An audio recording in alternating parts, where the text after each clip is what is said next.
Bom dia, Ieban querida, bom dia, Escola Bíblica Dominical, alunos queridos e amados da nossa IBD, bom dia, pastor, Carmen Lúcia, toda a nossa igreja, que o nosso Deus nos abençoe como sua igreja, que o Senhor derrame suas bênçãos sobre todas as famílias da nossa Ieban e de todo o seu povo. Então vamos para mais um pequeno e simples estudo.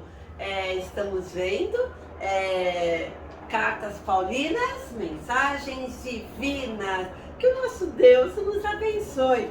Lindos. Faremos um curtinho, uma outra parte curtinha sobre o estudo de hoje, onde falaremos sobre a volta do nosso Senhor Jesus Cristo. A volta e um outro ponto mais simples, um pouquinho. Vamos lá. Falaremos sobre o que acontecerá com os que morreram em Cristo, com os que dormem no Senhor, com os que estão dormindo no Senhor, com os que morreram crendo no Senhor Jesus como único e suficiente Salvador, aqueles que morreram em Cristo Jesus. Vamos pensar rapidamente um pouquinho o que a Bíblia, a palavra de Deus nos diz, ou melhor, o que o Senhor Jesus nos ensinou. Veremos isto hoje não, mas no próximo domingo veremos outras leituras paralelas, textos paralelos, em que o apóstolo Paulo aborda em Tessalonicenses, mas o Senhor Jesus também. Ele fala muito no Evangelho de Mateus. Veremos, combinado? Isso para a próxima aula, próximo estudo. Mas quem sabe, logo estaremos como Escola Bíblica Dominical, como tínhamos presencialmente. Que delícia! Eu ali com as crianças, os irmãos, com a Vilda, com o irmão Axela, com a Ângela, e todas as salas juntas, né? Os jovens, os adolescentes, e vamos. Mas tudo no seu devido tempo, tudo com sabedoria, conforme o Senhor nosso Deus tem dado, graças a Deus, ao pastor e a cada um de nós, que devemos também agir com sabedoria. E vamos pensar um pouquinho na volta do nosso Salvador Jesus. Nosso Deus, ele veio, né? Ele nasceu, cresceu, ele cumpriu a sua missão, o ministério que o nosso Deus tinha dado a ele como Filho de Deus. Lembrando que é o único Deus, o Senhor Jesus é o nosso Deus eterno, nosso Deus maravilhoso. Veio ao mundo, nunca deixou de ser Deus, veio ao mundo como um homem, como humano, mas 100% humano, 100% Deus, da parte humana, nunca pecou, nunca pecou. E então vamos ver esse único Deus como Pai, Filho e Espírito Santo, a Trindade. E o Senhor Jesus, nosso Deus, ele veio, depois ele morreu na cruz, ele ressuscitou e a ascensão, subiu aos céus. Então, o que hoje nós, os seus filhos, o que nós estamos aguardando? O seu retorno, a sua segunda vinda. Ele veio, mas ele voltará. E é isso que nós estamos aguardando, dia a dia, domingo após domingo, mês a mês, ano a ano. E o que estava acontecendo com a igreja tessalônica?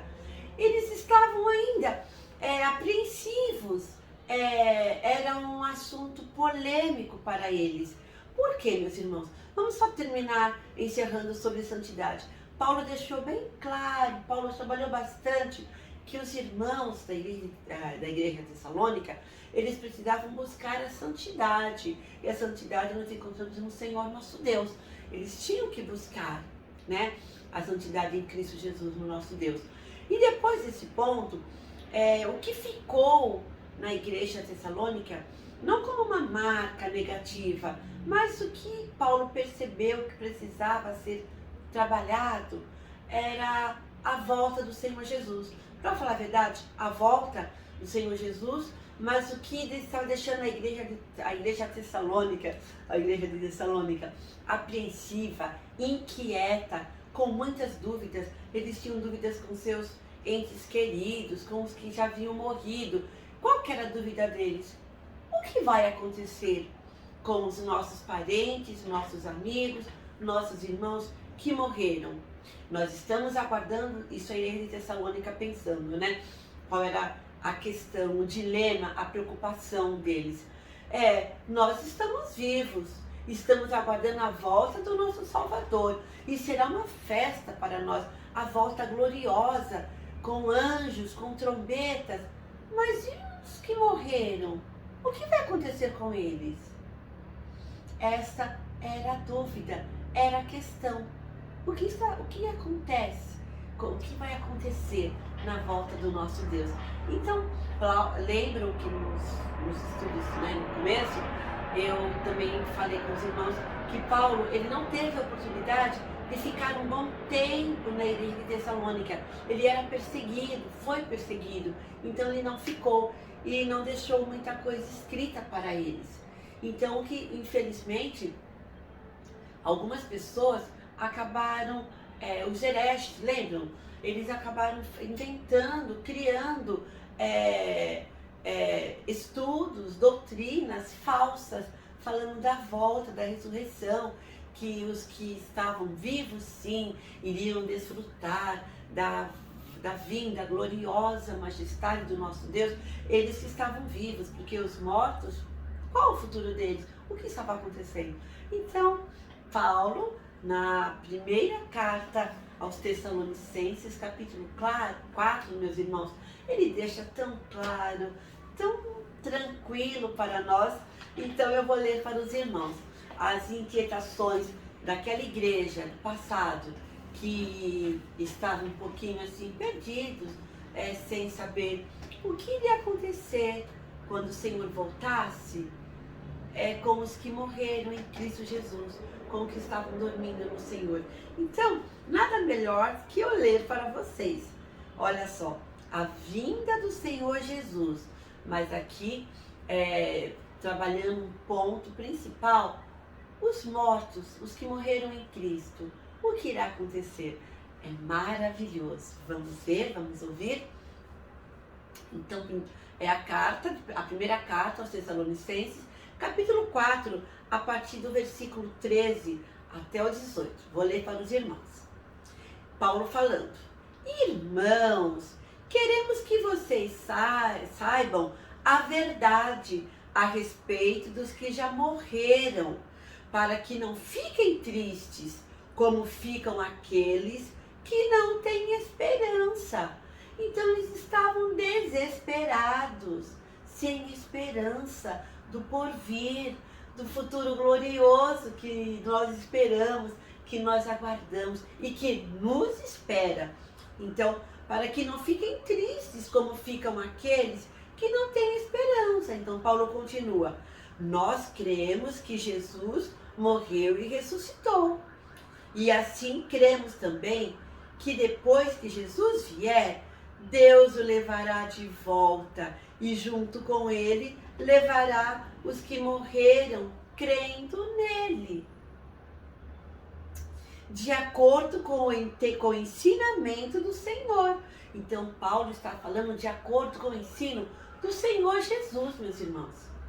De acordo com o ensinamento do Senhor, afirmamos a vocês o seguinte: nós, os que estivermos vivos no dia da vinda do Senhor, não iremos antes daqueles que já morreram, porque haverá o grito de comando e a voz do arcanjo e o som da trombeta de Deus. E então o próprio Senhor descerá do céu. Aqueles que morreram crendo em Cristo ressuscitarão primeiro.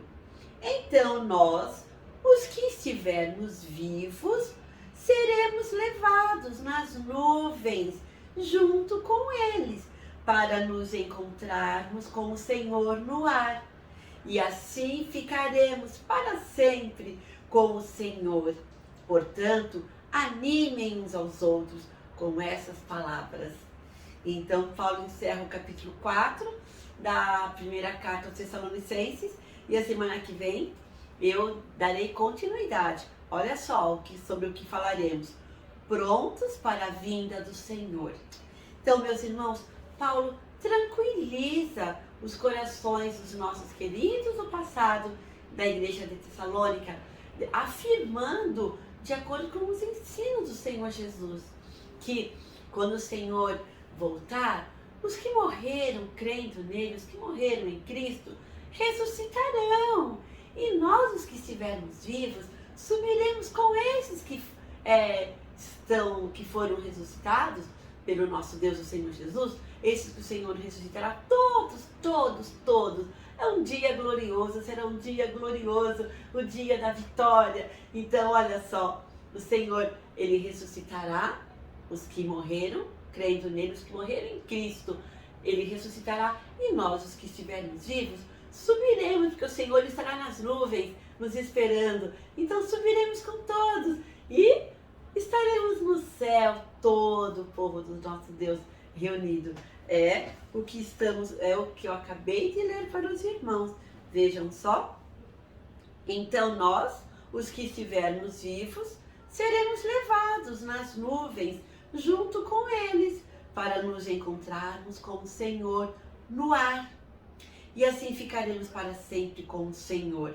Portanto, animem uns aos outros com essas palavras. O Senhor Jesus morreu e ressuscitou. E ele ressuscitará todos os que morreram com ele. Todo olho verá nas nuvens. Todos. Os que estiverem vivos subirão com ele, Cristo Jesus. E os que morreram também, ele irá ressuscitar. Que lindo, que dia glorioso. Então, vamos aguardar esse dia. E assim Paulo acalmou, tranquilizou aquela igreja que estava assim. O que aconteceu? Os que morreram, para eles, não tinham mais esperança? Não, a nossa esperança é Cristo Jesus, que irá nos ressuscitar no dia da sua volta. Amém? Que o nosso Deus abençoe o seu coração, o meu coração. Temos motivos para rir, temos motivo para nos alegrar, temos motivos para viver uma vida de santidade, uma vida de comunhão, uma vida de esperança, de espera, uma vida para fazermos tudo de acordo com o Senhor Jesus, uma vida de amor ao próximo, uma vida de comunhão como igreja, reunidos, louvando ao Senhor, aprendendo, meditando na sua palavra, no seu conhecimento. Sim, porque a nossa esperança é única, é a volta do nosso Salvador, o nosso Rei, o nosso Redentor, o nosso Deus querido, vencedor e que nos dá vitória. Que Deus nos abençoe, bom domingo a todos e vamos aguardar dia a dia, minuto após minuto, a volta do nosso Senhor. Que Deus nos abençoe, que Deus abençoe a sua vida, a nossa igreja, a todos nós. Beijos.